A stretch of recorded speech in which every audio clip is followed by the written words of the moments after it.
kita lakukan adalah diam dan memperhatikan. Ketika guru bicara.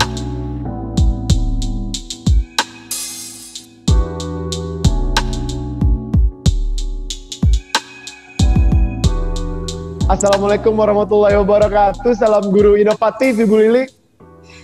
Waalaikumsalam warahmatullahi wabarakatuh. Salam guru inovatif, Mas Gilang. Ini pertama kalinya saya ketemu Ibu Lili, jadi agak awkward juga tadi berdua ngobrol. Iya, betul. Baru pertama ketemu secara virtual, apalagi secara offline, nggak pernah ketemu ya kita, Ibu ya. Betul, belum pernah bertemu sama sekali. Ya, semoga ini jadi awal mula ya, bersilaturahim, jadi pahala juga. Amin, alhamdulillah. Semoga saling dapat memberikan dampak positif lah satu sama lain ya, Bu ya. Betul. Nah, hari ini saya mau ngobrol hal yang ini sih, Bu, yang lumayan seru kalau menurut saya, karena kita ngomongin tentang orang, tapi nggak gibah. Maksudnya ngomongin tentang generasi Z lebih tepat. Ini orang-orang yang lahir di kisaran tahun 95 sampai 2010. Ada juga yang bilang kisaran 2000 sampai 2010. Sekitaran itulah pokoknya. Nah, pada generasi Z ini sekarang sedang berada di SMP dan SMA kalau kita bicara jenjang sekolah. Bahkan ada juga yang sudah masuk perguruan tinggi ya.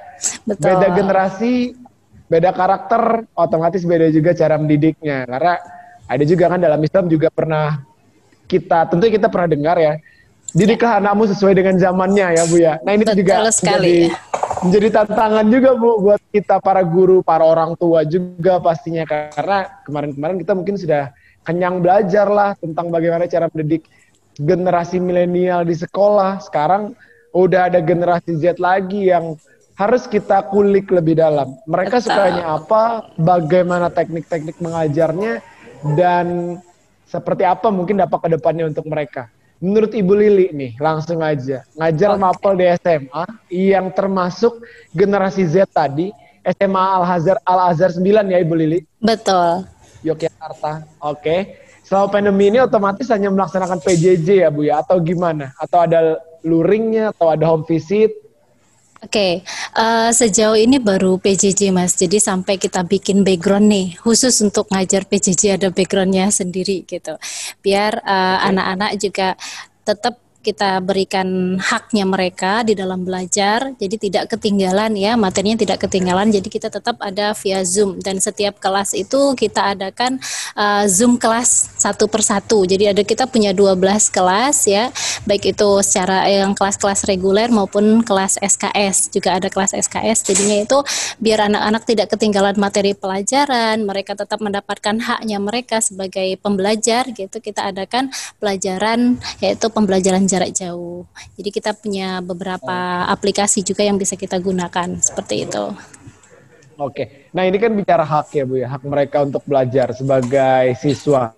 Kalau ngomong soal kewajiban mereka kan juga belajar dan menaati guru lah, quote unquote, seperti itu.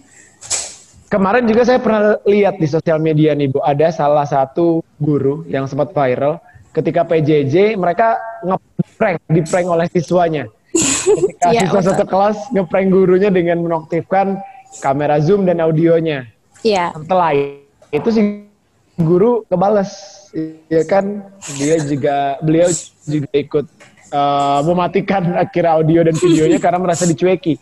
Untuk Ibu ini udah ketawa-ketawa, kayaknya udah pernah ngalami hal yang sama nih. Pernah nggak mengalami hal yang seperti itu juga? Kalau sampai mengalami seperti itu sih alhamdulillah tidak ya. Alhamdulillah anak-anak kita anak-anak yang memahami ya, karena memang kita tanamkan karakter bagaimana menjadi manusia yang benar-benar bertanggung jawab terhadap apa yang seharusnya mereka lakukan. Pun halnya mereka bosan, saya tuh sering banget bilang ke anak-anak, "Nak, kalaupun bosan di dalam menuntut ilmu mungkin sekarang sulit gitu. Tapi yakinlah mungkin saat ini belum bermanfaat. Tapi 2 tahun, 3 tahun ke depan atau mungkin 10 tahun yang akan datang ketika kalian mendapatkan masalah, kalian butuh jawaban ini yang mungkin saat ini tidak bermanfaat, besok bermanfaat." Nah, ini yang mungkin juga dasar dan semua guru itu memahamkan anak-anak. Kalau di SMA Al-Azhar alhamdulillah kita pahamkan anak-anak dari esensi dalam menuntut ilmunya dulu gitu. Jadi meluruskan niat dalam menuntut ilmunya sehingga sehingga tidak terjadi hal yang seperti ini ya, alhamdulillahnya ya. Tapi kalaupun misalnya ada nggak Bu yang misalnya seperti itu ya, oke, yang dalam tanda kutip seperti itu ya tetap ada. Tapi walaupun seperti itu kadang alasannya itu karena kameranya yang tidak berfungsi ataupun dan mereka izin, biasanya izin di chat, mohon maaf Ibu kami tidak bisa menyalakan kamera karena ada apa gitu, atau misalnya izin ke toilet pun mereka tetap izin. Jadi mereka chat melalui chat di room Zoom gitu, mereka bilang mohon maaf kami harus, atau misalnya waktu sholat sudah tiba gitu, jadi mereka izin sholat, mohon maaf Ibu kami sholat sekitar 5 menit atau 10 menit, mereka izin nanti kembali lagi ke Zoom gitu, walaupun tidak menyalakan video, kadang ketika kita panggil mereka langsung nyalakan gitu. Oke. Emang saya ini sih udah bukan beberapa lagi ya, udah sering banget dengar tentang Al-Azhar ini yang menanamkan dan memupuk karakternya dulu ya Bu ya. Ya dibenerin karakter dirinya dulu dan dalamnya dibersihin dulu baru nanti masuk ilmu-ilmunya. Iya, kalau untuk tetap ada karakter remajanya ya tetap ada Mas, tetap ya memang anak milenial, bukan milenial ya, sudah ya Gen Z ya. Jadi generasi Z itu sudah mereka sudah punya generasi itu dari awal gitu. Jadi kita tidak bisa utamanya sih jadi seorang guru kita tidak bisa mudah marah, nggak bisa ngambek karena memang ya itu tadi kembali ke didik mereka pada sesuai dengan zamannya, karena memang mereka sudah di zaman seperti ini, maka kita yang harus lebih banyak berinovasi ya supaya mereka kembali menjadi generasi Z yang memang dia punya karakter seperti itu. Oke, berarti jadi guru nggak boleh baper dan inovasinya harus tetap ditingkatkan ya Bu ya. Harus inovatif. Betul, harus inovatif dan harus tetap sabar ya. Memang kita kita memang manusia biasa sih, ada masa di mana kita kadang jengkel, kadang kesal, tapi tahulah saya tuh sering bilang ke anak-anak, ketika kami mengajar dari hati, maka tangkaplah dengan hati gitu. Wah, ini sampai merinding saya nih. Aduh. Beneran serius saya merinding dengar. Ini jadi ngerasa juga. Soalnya saya bandel dulu Bu. Jadi ngerasa digurui sama Ibu Lili nih. Aduh, jangan dong. Saya juga dulu pernah kok. Jadi ada masanya, memang masa remaja itu. Tapi yang menurut saya sih lebih sulit mungkin yang SMP kali ya Mas. Masa-masa SMP karena labil banget. Tapi kalau SMA itu alhamdulillah ya. Maksudnya anak-anaknya lebih bisa diberikan kode ya, bahasa tubuh mereka paham gitu. Walaupun mungkin mereka jengkel tapi tetap ada takzimnya gitu, ada rasa hormatnya terhadap guru, mungkin seperti itu. Nah untuk seperti Zoom, kan Ibu tadi juga bilang bikin atau pakai aplikasi pengajaran ketika daring seperti ini. Betul. Menggunakan Zoom juga ya Bu ya, seperti kita sekarang. Iya betul, jadi kita menggunakan Zoom dan itu per kelas ada Zoom-nya masing-masing, jadi setiap pergantian pelajaran, jadi guru yang akan masuk Zoom kelasnya anak-anak standby. Kayak kelas normal juga ya Bu ya? Iya, hampir kayak normal juga. Nah, tapi kalau untuk penugasan, kita memang ada aplikasi yang dari yayasan ya, menyediakan Pintro sama Google Classroom. Oke. Gitu. Nah kalau yang tadi kan kita di pertanyaan awal tadi, Ibu bilang, alhamdulillah insya Allah sejauh ini nggak ada yang ngeprank dan segala macam, karena karakternya juga udah tertanam untuk menjadi anak yang anak yang berkarakter, bertanggung jawab, disiplin. Kalau yang at least kelihatan sedikit bosen gitu, karena selama Zoom atau pengajaran online ini otomatis guru bicara atau ceramah, betul. Ceramah. Nah, ada yang bosen gak sih Bu anak-anaknya? Aduh, ini kenapa sih guru banyak omong misalnya kayak gitu? Iya, pastinya bosen. Saya sendiri juga sebagai guru sebenarnya bosen juga ya pakai Zoom terus gitu. Kita juga bosan sebagai guru gitu.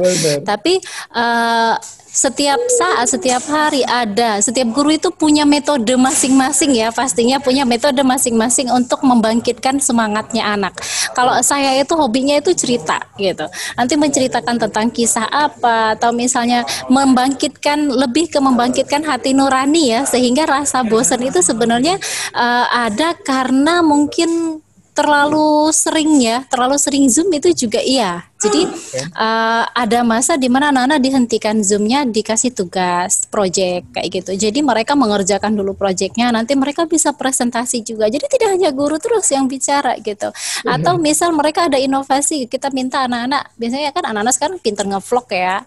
Nah, nge-vlog terus apa. Jadi mereka tugasnya bikin itu atau nge-TikTok gitu. TikTok yang bermanfaat dong. Iya. Jadi dibuatkan hal-hal yang bermanfaat yang mungkin mereka bisa buat dan itu memberikan pesan moral yang baik gitu. Sehingga ketika misalnya Zoom seperti ini mereka boleh aja menayangkan, misalnya kita kasih tugasnya apa gitu ya tentang dari teknologi yang bisa mereka pakai gitu. Nanti mereka presentasikan gitu. Jadi tidak hanya guru yang bicara sehingga tidak lelah gitu karena mereka dengerin ceramah lagi gitu udah dimatiin kamera pegang HP mereka main gadget gitu ditinggal mending kalau ditinggal tidur Mas tinggal tidur mereka dapat pahala tidur nih tetap dosa juga ya tapi mereka ngegame gitu ya hal-hal yang mungkin itu membuat mereka merasa lebih menarik gadget daripada guru. Benar, gitu. Apalagi sekarang udah hampir nggak ada batasan. Kalau kita ngajar depan kelas kan kita bisa merhatikan satu persatu siswa. Kalau sekarang mereka ya online juga menggunakan gadget, siapa tahu ketika kita ngajar mereka ngotak-ngatik yang macam-macam YouTube, game tadi dan lain-lain. Betul, karena memang tidak terlihat. Maka kalau misalnya karakter yang kita tanamkan adalah tanggung jawab dan apapun yang mereka lakukan itu juga sebenarnya diawasi oleh yang lain. Dalam hal di sini adalah Allah yang mengawasi.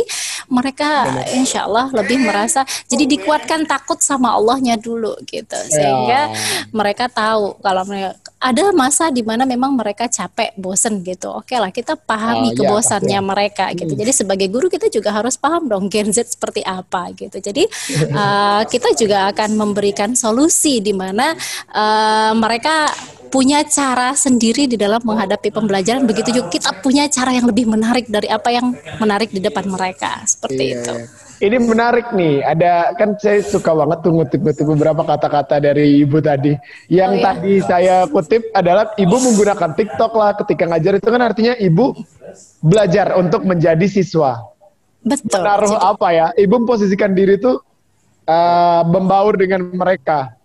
Iya. Jadi memang untuk memahami mereka kita harus tahu kehidupannya mereka, kebiasaannya mereka. Kemudian walaupun mungkin kita tidak suka ya kalau TikTok saya sebenarnya tidak suka, tapi kita harus tahu gitu. Kita harus tahu ternyata mereka suka bagiannya yang mana, game, level game kita harus tahu gitu. Kita sebagai guru, kita harus tahu game apa aja sih yang disukai anak-anak. Nah dari situ kita akan memberikan manfaatnya apa buat kalian. Kita sadarkan dari itu. Hanya mereka mikir, kalau selama ini mungkin ya penggunaan gadget 5 jam dalam sehari, apalagi sekarang di rumah ya Mas ya, saya nggak tahu berapa jam mereka pegang gadget. Tapi usahakan selama pembelajaran itu meninggalkan. Jadi kalaupun memang mereka boring apa-apa, kita seling ada selingan gitu ya, selingan di mana kita mendengarkan mereka gitu. Jadi tidak selalu kita yang didengarkan. Ada masa mereka mendengarkan. Maka kalau di kelas saya sih sering, silakan instruksi kalau ada sesuatu yang mungkin saya sebagai guru juga mau siap dikritik dan siap memberikan statement. Seperti itu. Ini keren sih. Kalau saya jadi murid Ibu sejuk banget, saya seneng.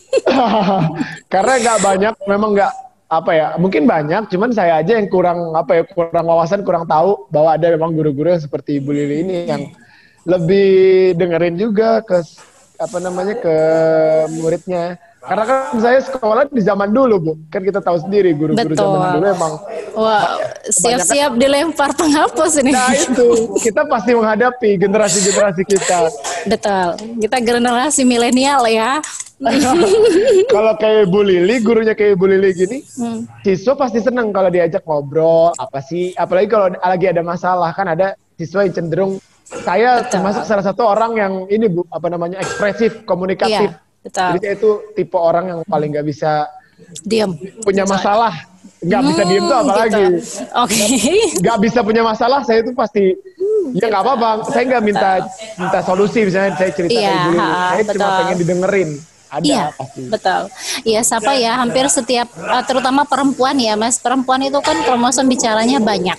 Benar. Sampai 20 ribuan dalam satu harinya ya. Sedangkan kalau laki-laki itu mending tuh Mas, cuma 7 ribu tuh udah maksimal. Kalau perempuan itu 20 ribu itu minimal. Nah, maka kita pahami dulu kadang anak itu masalah mood biasanya, moodnya. Biasanya sih berangkat dari rumah, apalagi kalau misalnya berangkat sekolah ataupun misalnya di rumah ya, di rumah sambil diomelin, dibangunin. Makanya kita ajarkan ke anak-anak, nak, bagaimana caranya supaya bangun tidur sampai tidur lagi itu jadi pahala.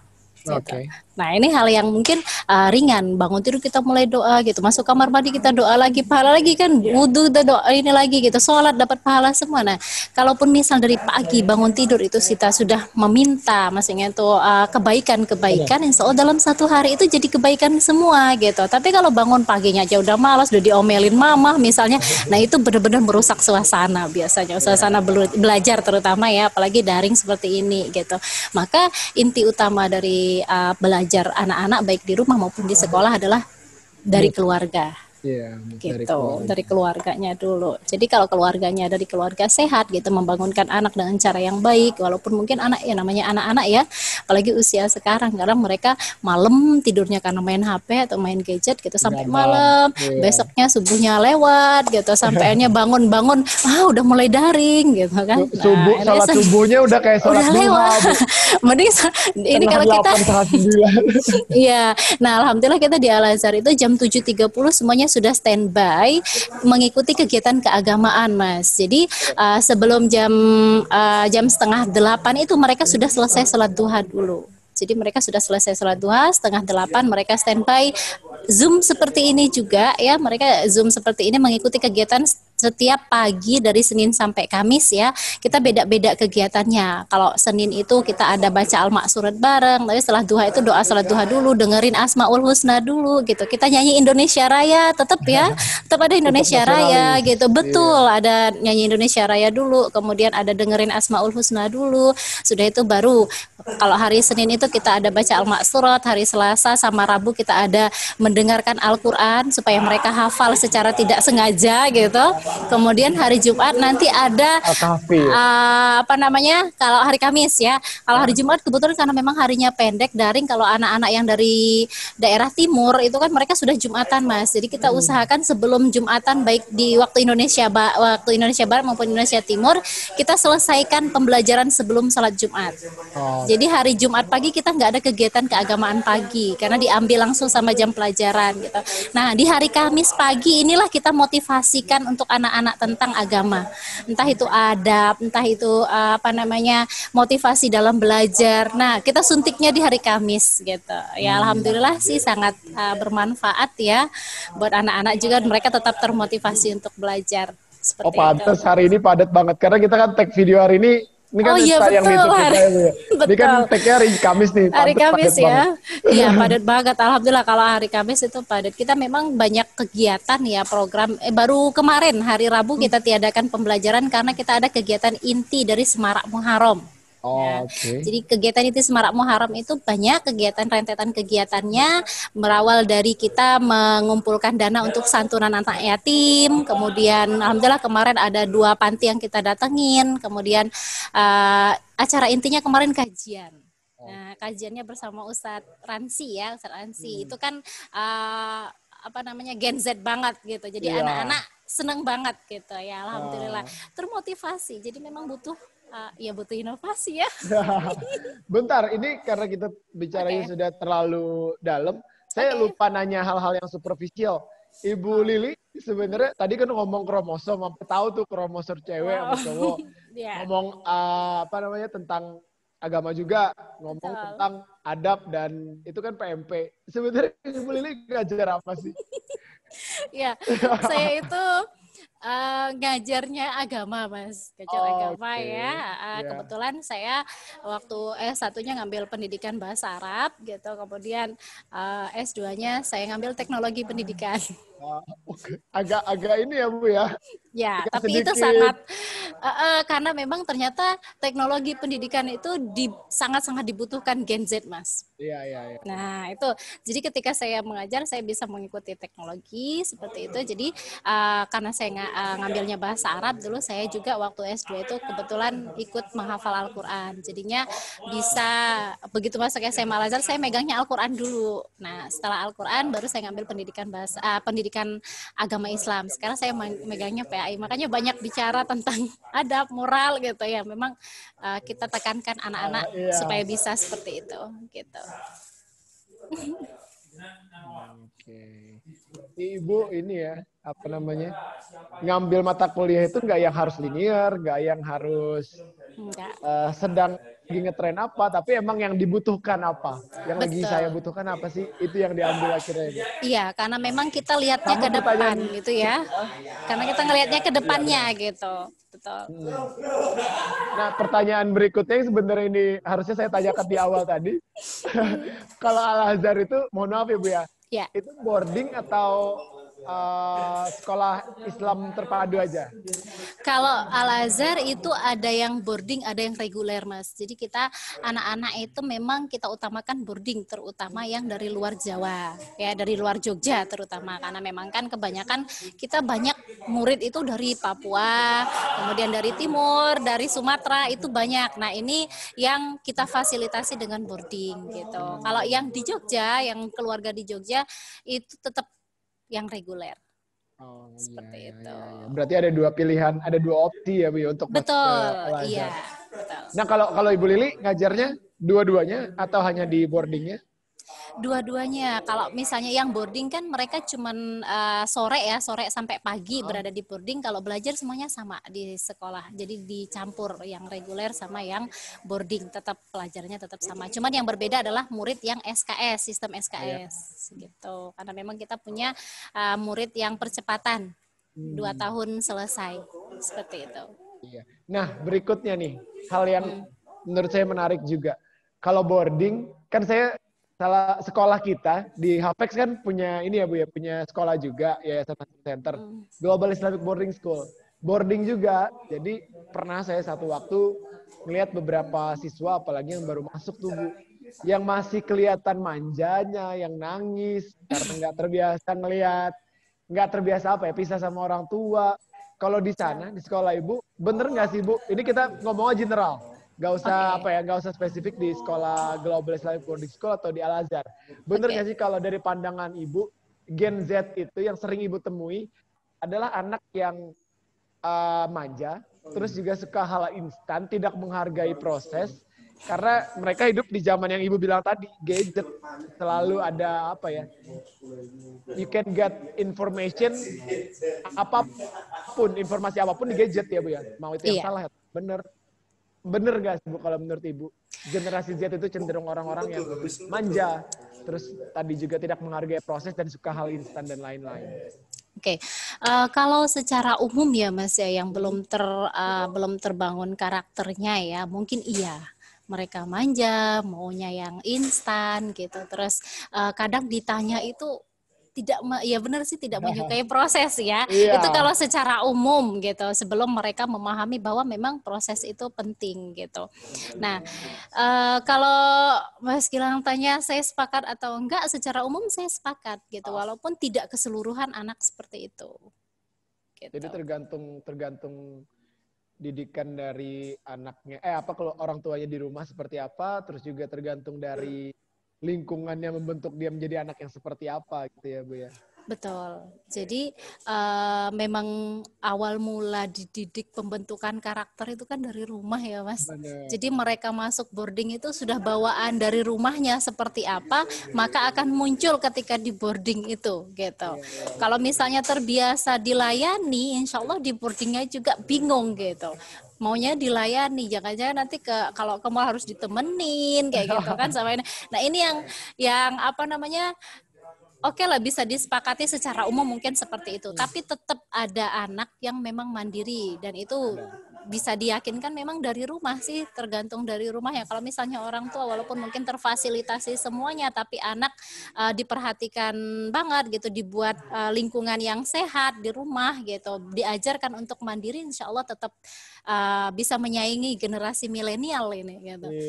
Iya, karena mereka lebih maju lagi, karena mereka sudah menemukan hal-hal yang baru di dalam kehidupan seperti itu. Jadi tidak menutup kemungkinan tetap ada anak yang memang tidak seperti itu gitu.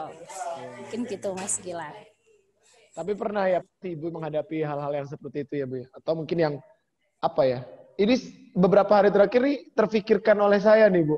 Anak-anak yang sebenarnya mengalami mental illness, tapi karena di Indonesia budayanya orang-orang yang mental illness itu orang-orang yang nggak pakai baju di jalanan, orang-orang yang udah bawa-bawa golok kemana-mana, itu baru kita bilang orang yang punya mental illness. Padahal kalau menurut saya orang-orang yang punya mental illness itu adalah orang-orang yang punya rasa traumatik, basic, atau ketika hal-hal yang terjadi di rumah atau waktu dia kecil itu pernah diapain aja sama orang tuanya, pernah juga ya pasti menghadapi siswa yang bisa dibilang broken home dan lain-lain. Pastinya kalau yang broken home kemudian efeknya tetap ada Mas, tapi cara kita menghadapi mereka itulah yang penting, karena memang pada dasarnya kita tidak akan pernah ya, saya tuh sering banget bilang sama murid-murid saya, nah kita itu tidak bisa merubah dua hal gitu. Yang pertama adalah masa lalu orang, kemudian yang kedua orang lain. Tidak mungkin kita merubah orang lain tanpa orang lain itu ingin berubah gitu. Dan kita tidak mungkin juga menyalahkan masa lalu karena udah lewat dan tidak bisa kita rubah. Maka yang harus kita pikirkan adalah masa depan, ke depannya gitu. Maka kalau menemukan anak-anak yang seperti itu, cara saya ada intensif berbicara gitu. Kita ngobrol dari hati ke hati gitu. Apa sih yang perlu dipahamkan kalau selama ini mungkin apa yang dia hadapi selama ini itu tidak seburuk sebenarnya apa yang ada di dalam pikirannya. Banyak hal di luar sana yang banyak lebih baik lagi, hanya saja kita butuh membuka diri karena pada dasarnya kebanyakan anak mengalami trauma seperti itu dia akan introvert ya, lebih introvert, kemudian egois gitu. Nah, anak-anak yang seperti ini cuman butuh diajak ngobrol. Kalau bagi saya sih butuh diajak ngobrol, dipahamkan bahwa kadang mereka cuman pengen didengarkan, bukan mendengarkan. Jadi jangan menasehati dulu, dengarkan dulu apa sih yang dia rasakan, baru kita kembalikan ke dia. Gimana kalau seperti ini? Kita berikan opsi-opsi di mana itu bisa membuat mereka berpikir bahwa oh selama ini saya salah gitu. Jadi kita tidak menyalahkan dia. Iya. Gitu. Kita tidak menyalahkan keadaan juga, tetapi kita memperbaiki ke depannya. Lebih seperti itu. Gitu. Ketemu sama anak seperti itu banyak sekali anak-anak yang mungkin kita temukan ya ada yang seberuntung kita, ada yang memang dia dari segi dari segi finansialnya ya sangat beruntung, tidak seberuntung yang lain, tetapi dari segi kenyamanan di dalam rumah gitu, komunikasi dengan orang tua itu banyak yang tidak senyaman yang kita lihat gitu. Kadang ada anak itu yang ceria banget di luar, kalau di rumah musuhan terus sama orang tua, ada yang seperti itu. Jadi kita pahamkan bahwa bagaimanapun orang tua di hadapannya mereka kadang buruk ya, bagi mereka orang tua mereka buruk, tapi orang tua inilah yang memfasilitasi apa yang mereka nikmati saat ini, seperti itu. Nah ini yang perlu dipahamkan. Makanya kalau anak-anak tuh saya ajak duduk, mereka bilang, Bu Lili kalau udah ngajak duduk pasti ngajak mikir nih gitu. Saya ngajak mikir. Jadi pedagoginya keren banget sih Bu Lili, ini udah mengajak anak-anak itu bisa berpikir jauh di lampauan batas dia. Iya. Iya, saya tuh pernah sampai gini Mas, sampai ditawaran yuk ini aja jadi dosen aja. Saya bilang, jadi dosen itu saya tidak akan peduli sama mahasiswa gitu. Saya mahasiswa mau seperti apa silakan, yang penting dia mengikuti kuliah. Kemudian yang saya inginkan adalah saya pengen dekat dengan murid saya gitu. Saya pengen mereka merasa bahwa saya bermanfaat buat mereka. Suatu saat mereka mengingat bahwa ada guru yang seperti saya, dan tidak menutup kemungkinan nanti akan terciptalah mereka guru-guru yang seperti ya nggak usah seperti saya, lebih baik dari saya pastinya, karena saya dididik juga dengan guru-guru yang keren gitu. Maka saya pengen lebih dari mereka, sehingga saya berharap suatu saat ada murid saya yang lebih dari saya. Seperti itu. Guru kecing berdiri, murid kecing berlari ya Bu ya. Oke, tapi dalam hal baik ya. Hal yang baik. You'll be remembered as a good teacher sih Bu. Nah ini menarik banget juga, tapi karena waktu yang batasi kita, semoga nanti saya bisa ketemu lagi sama Ibu Lili, baik itu secara langsung tatap muka atau online lagi ya. Ngobrol banyak lagi. Siapa tahu Ibu Lili someday, karena kan lagi musim nih Menteri Milenial, siapa tahu Ibu Lili jadi menteri, saya turut bangga juga. Waduh, jangan Mas, saya lebih mencintai anak-anak. Saya khawatirnya ketika saya melakukan hal-hal yang mungkin di luar kemampuan saya meninggalkan apa yang seharusnya saya lakukan. Iya. Jadi lebih enak mengerjakan apa yang kita cintai dulu ya Bu. Betul, karena memang mendidik itu ya mungkin karena sudah mendarah daging ya. Karena orang tua saya juga guru dua-duanya, ya bapak sama mama sebenarnya guru SD, dan mereka, saya benar-benar kalau lihat mereka tuh saya masih malu karena saya siapa gitu. Ketika lihat pengabdian mereka kepada masyarakat gitu ya, kepada muridnya begitu tulusnya, maka saya akan belajar lebih dari itu seperti itu. Karena memang mendidik itu tidak bisa dengan mengajar Mas, tapi harus dengan hati ya. Iya, mendidik dengan hati. Terakhir Bu, Oke. Pesan untuk pendidikan Indonesia. Ya, kalau untuk SMA terutama ya, saya sering sampaikan ke anak-anak, tidak semua jurusan harus kita ambil gitu. Tapi maksimalkan dari satu ilmu dan minimal pas KKM lah kalau misalnya mata pelajaran yang lain. Sehingga ketika kuliah semuanya sudah siap dan kalian akan menjadi manusia yang berkarakter. Paling utama adalah akhlakul karimah. Jadi dari akhlak dulu gitu. Ketika akhlak sudah terbentuk, insya Allah ilmu itu masuk dengan mudahnya gitu. Jadi kalaupun misalnya kita merasa paling pintar, kita merasa paling hebat gitu, itu nggak akan masuk ilmu karena cawannya sudah penuh. Jadi wadah ilmunya sudah penuh dengan kesombongan-kesombongan yang kita miliki sehingga ilmu itu tidak bisa masuk. Nah, ketika misalnya kita kurangi semua yang hal negatif di dalam diri kita, insya Allah ilmu yang bermanfaat itu akan masuk ke dalam diri kita. Walaupun mungkin tidak bisa kita amalkan sekarang, bisa jadi ada masa di mana kita menghadapi suatu masalah, Allah jadikan itu kita ingat lagi dengan ilmu yang diberikan oleh guru kita gitu. Maka pastikan untuk menghormati gurunya dengan baik gitu. Kalaupun pembelajaran ya, ini walaupun daring, saya sering bilang sama anak-anak, nak, sebosan apapun, kalau pengen muntah, muntahlah, tapi tetap dengarkan gurumu. Mungkin di situ ada ilmu yang bermanfaat untuk bisa kita laksanakan di masa yang akan datang. Mungkin itu saja, Mas. Mari para guru, jangan bosan, jangan mudah marah ya. Kalaupun tidak suka, jangan pernah tunjukkan rasa tidak suka. Tetaplah tersenyum, jadilah guru yang baik, jadilah guru yang diingat oleh murid-murid dengan kebaikannya. Ya, mungkin itu saja, Mas. Jadi penasaran, saya besok kalau ada kelas kirim link Zoom-nya ke saya juga Bu. Aduh, jangan dong. Oke, terima kasih Bu Lili atas semua sama-sama, Mas. apa ya? Saya anggap hari ini obrolannya sebagai pencerahan untuk saya juga. Karena saya juga orang tua Bu. Saya udah punya anak di rumah. Mungkin saya juga bisa aplikasikan. Ya, anak saya cewek lagi. Mungkin jadi, saya juga bisa aplikasikan.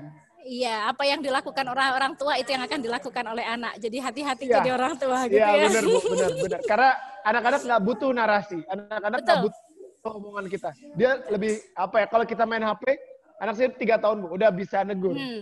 Betul. Kalau misalnya kita tegur kelamaan nonton TV, dia udah bisa nuduh-nuduhin. Bapaknya aja main HP udah kelamaan gitu ya kan. Jadi saya juga kadang malu anak sendiri. Gen Z ya. Gen Z kritis sekali. Padahal baru 3 tahun nih, udah kelihatan kritis. 3 tahun udah kelihatan. Betul. Karena informasi terlalu banyak masuk ke dalam diri mereka ya. Okay. Itu juga Bu. Salam untuk keluarga Ibu Lili. Iya, terima kasih Mas Gilang. Seluruh siswanya. Terima kasih banyak atas pencerahannya dan semoga kita bisa ketemu lagi. Mohon maaf kalau saya ada salah kata Bu. Sama-sama, saya juga minta maaf kalau banyak salah. Waalaikumsalam warahmatullahi wabarakatuh. Terima kasih Mas Gilang. Salam guru inovatif Ibu Lili. Salam guru inovatif seluruh Indonesia. Majulah pendidikan Indonesia.